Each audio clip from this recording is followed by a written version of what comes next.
ওম নমঃ শিবায়, ওম নমঃ শিবায়, ওম নমঃ শিবায়। বন্ধুরা, শুরু হতে চলেছে সেই পবিত্র মাস যার জন্য সারা বছর অপেক্ষা করে থাকেন কোটি কোটি শিব ভক্তরা। মানে বছরের সর্বশ্রেষ্ঠ শ্রাবণ মাস, যাকে ভগবান শিবের সবচেয়ে প্রিয় এবং সবচেয়ে পুণ্যময় মাসও বলা হয়। শাস্ত্র বলছে যে এই পবিত্র শ্রাবণ মাসে ভক্তি ভরে মহাদেবের আরাধনা করলে তিনি খুব সহজেই ভক্তের ডাকে কিন্তু সাড়া দেন এবং তার অশেষ কৃপা তাদের ওপর বর্ষণ হয়। মনে হয় এই মাস মানেই উপবাস বা শুধু পুজো অর্চনায় কিন্তু নয়, বরং আত্মশুদ্ধি, ভক্তি, সংযম, দান, পুণ্য, জপ এবং ভগবান শিবের কৃপা লাভের বিশেষ মাস। তাই এই মাসে ভুল করেও কিন্তু আপনারা এই কার্যগুলো করবেন না, কারণ এই মাসেই মানা হয় যে মহাদেব সমুদ্র মন্থন থেকে উঠে আসা বিষ পান করেছিলেন।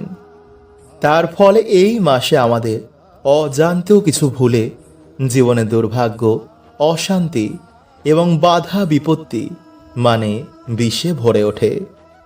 তাই 2026 সালে এই শ্রাবণ মাস বন্ধুরা আগামী 18 জুলাই শনিবার থেকে আগামী 18 আগস্ট মঙ্গলবার দিন পর্যন্ত থাকছে।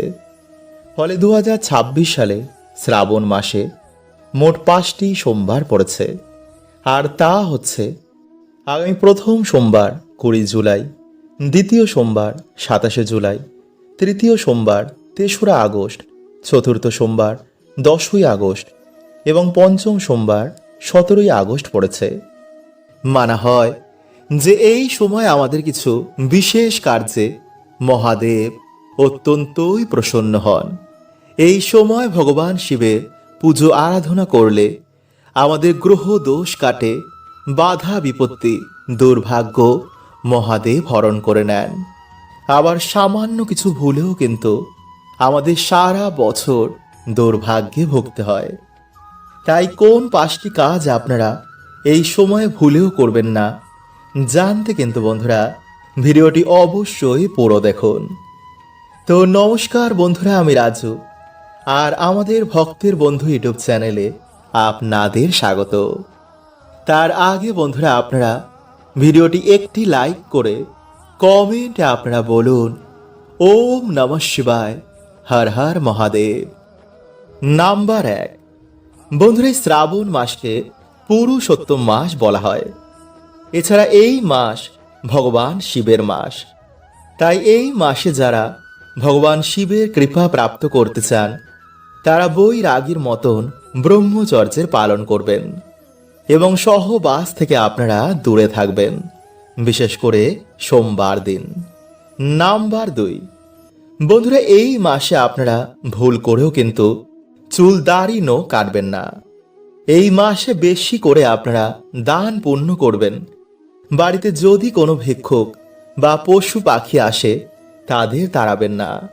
কি জানি মহাদেব কোন রূপে আপনার পরীক্ষা নিতে আসলেন, কারণ এই মাসে মহাদেব বিভিন্ন রূপে ভক্তের পরীক্ষা নেন।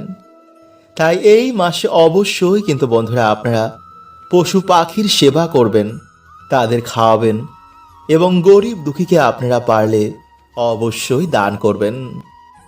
নাম্বার 3, বন্ধুরা, এই মাসে কিন্তু আপনারা দেরি করে একদমই ঘুম থেকে উঠবেন না। এই মাসে আপনারা সকাল সকাল ঘুম থেকে উঠে বিশেষ করে সোমবার দিন গণেশজিকে স্মরণ করে ভগবান শিবের পুজো আরাধনা করবেন। তারপর সেই প্রসাদ আপনারা বাড়িতে সবাইকে বিতরণ করে মহাদেবের আশীর্বাদ নেবেন। কারণ মানা হয় বন্ধুরা এই মাসে বেশিক্ষণ ঘুমালে মানুষের ভাগ্য ঘুমিয়ে যায়, দুর্ভাগ্য পিছন ছাড়ে না। নাম্বার 4, বন্ধুরা, এই শ্রাবণ মাসে ভুল করেও কিন্তু আপনারা কোনো জীবের মাংস কিন্তু খাবেন না, কারণ মহাদেব হচ্ছেন স্বয়ং পশুপতিনাথ। তার কৃপা পেতে হলে এই মাসে কিন্তু আপনারা মদ্যপান, পেঁয়াজ রসুন এবং আমিষ আহার করবেন না, নইলে মহাদেবের কৃপা থেকে কিন্তু আপনারা বঞ্চিত হয়ে যাবেন। নাম্বার 5, বন্ধুরা, এই মাসে কিন্তু আপনারা পরনিন্দা না তো শুনবেন এবং না তো করবেন। এই মাসে আপনারা সবার সাথে ভালো ব্যবহার করবেন, মা বাবা গুরুজনদের আশীর্বাদ নেবেন এবং ভুল করেও কিন্তু আপনারা কারো মনে এই মাসে দুঃখ দেবেন না, নইলে সেই দুঃখ কিন্তু বন্ধুরা আমাদের সারা বছর ভুগতে হয়। তাই শ্রাবণ মাসে যারা মহাদেবের আশীর্বাদ পেতে চান তারা কমেন্টে অবশ্যই লিখুন ওম নমঃ শিবায়।